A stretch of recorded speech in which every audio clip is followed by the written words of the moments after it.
అంతే కదా, ఎమ్మెల్యే అని మాట్లాడుతున్నారు. 11 మంది ఎమ్మెల్యేలకి నాయకుడు అంటే సభాపక్ష నాయకుడు అవుతాడు కదా. అతనికి ఫ్రంట్ సీట్లు ఇవ్వండి నేను ఏమన్నా సజెస్ట్ చేసింది అనుకోండి, అంటే ఇది ఇవ్వను అన్నప్పుడు అదన్నా గైడ్ చేయమని అడుగుతాడు. సజెస్ట్ చేసిన శాసన వ్యవస్థలో కోర్టులు వేలు పెట్టిన ఫైనల్ డెసిషన్ అయితే వేలదే కదా, ఇవ్వాలా లేదని కోర్టు చెప్పిన దాన్ని మాత్రాన ఇచ్చేస్తారా? ఇప్పుడు అట్లా కాకపోతే రేపు పొద్దున్న సుప్రీం దాకా వెళ్తాడు. ఎందుకంటే ఇప్పుడు మన ఆంధ్రప్రదేశ్లో తెలంగాణలో ఎమ్మెల్యేలు పార్టీలు మారితే వాళ్ళ అనర్హత వేటు గురించి ఎన్నిసార్లు అడిగినా స్పందించలేదు ఇక్కడ కోర్టులు. స్పీకర్కి వదిలేసినాయి, ఇంక్లూడింగ్ మన రోజా గొడవది కూడా చూస్తే.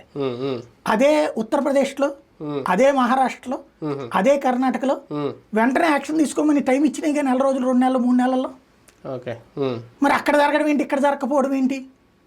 అప్పుడు సుప్రీంకోర్టుకి వెళ్తే సుప్రీంకోర్టు స్టేట్ హైకోర్టులకి ఆర్డర్ వేసింది, మీరు తొందరగా తేల్చండి దాన్ని.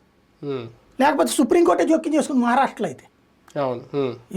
శివసేన వాళ్ళది గుర్తింపుకి సంబంధించి సుప్రీంకోర్టే జోక్యం చేసుకుందిగా, స్పీకర్కి టైం ఇచ్చిందిగా, వెంటనే నిర్ణయం తీసుకొని. మరి ఇక్కడ ఎందుకు తీసుకోదు అప్పుడు?